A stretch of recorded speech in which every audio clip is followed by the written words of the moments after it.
നമുക്ക് മേഘ്ന ിലേക്കൊന്ന് പോകണം. മേഘ്ന മുരളി അവിടെ തയ്യാറായി നിൽക്കുന്നുണ്ട് കലോത്സവ നഗരിയിൽ. ഓക്കെ, മേഘ്ന, good morning again, once again. അവിടെ ഉണർന്നു തുടങ്ങിയോ നഗരി, കലോത്സവ നഗരി? എന്താണ് പുതിയ update? Good morning Prajin and Smitha. കലോത്സവ നഗരി ഉണർന്നു തുടങ്ങി. അതായത് ആൾക്കാരൊക്കെ ഈ വേദിയിലേക്ക് എത്തിത്തുടങ്ങി. അങ്ങനെ ഞാനിപ്പോൾ നിൽക്കുന്നത് MTയുടെ നിളയിലാണ്. ഇപ്പോൾ നമ്മൾ ഈ ദൃശ്യങ്ങളിൽ കാണുന്നത് ഈ നിള ഇങ്ങനെ കാലിയായി കിടക്കുന്നതാണ്. പക്ഷേ കുറച്ച് ഇനി ഒരു മണിക്കൂർ, 8 മണി 9 മണി ആവുമ്പോഴേക്കും ഇവിടെ ഈ ഒരു വേദി എന്ന് പറയുന്നത് അതൊരു സാഗരമായി, ഈ MTയുടെ പ്രിയപ്പെട്ട നിള പോലെ ഇങ്ങനെ സാഗരമായി, ജനങ്ങളുടെ ഒരു സാഗരമായി ഈ വേദി മാറുമെന്നുള്ളതാണ്.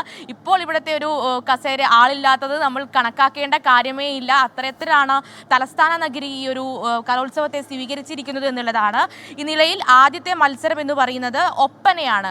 ഏറ്റവും ഗ്ലാമർ ഇനമായിട്ടുള്ള കലോത്സവങ്ങളിൽ, എല്ലാ കാലത്തെ കലോത്സവങ്ങളിലും ഏറ്റവും ഗ്ലാമർ ഇനമായിട്ടുള്ള ഒപ്പനയാണ് ഇന്ന് ഈ പ്രധാന സെൻട്രൽ സ്റ്റേഡിയത്തിൽ നടക്കുന്ന ആദ്യ മത്സരം എന്ന് പറയുന്നത്. അത് കഴിഞ്ഞ് മോഹിനിയാട്ടമുണ്ട്. അങ്ങനെ നാടകമടക്കമുള്ള മത്സരങ്ങൾ പല വേദികളിലായി നടക്കുന്നു.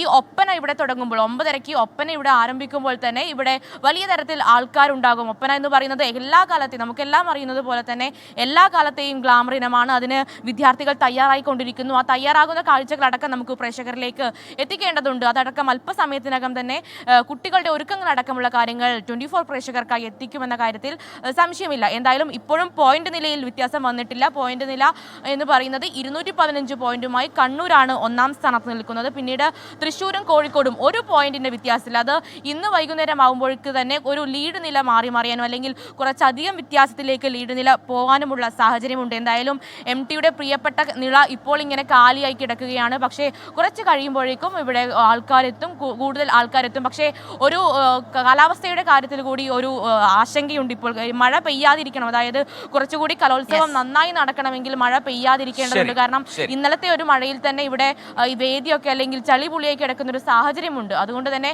മഴ പെയ്യാതിരിക്കുന്നത് കുറച്ചുകൂടി ഈ കലോത്സവം ഗംഭീരമാകാനുള്ള ഒരു സാഹചര്യം അനുകൂലമാക്കുമെന്ന കാര്യത്തിലും സംശയമില്ല. എന്തായാലും മോഹിനിയാട്ടം അടക്കമുള്ള, നാടകമടക്കമുള്ള, ഒപ്പനയടക്കമുള്ള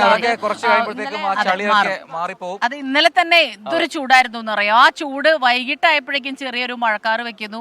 ഈയമ്പാറ്റകളൊക്കെ ഇങ്ങനെ വൈകിട്ടായപ്പോഴേക്കും നമ്മുടെ പവലിയനിലൊക്കെ ഇങ്ങനെ ഉണ്ടായിരുന്നു. അത് കഴിഞ്ഞ് രാത്രി ഇപ്പം മഴ പെയ്യുന്നു.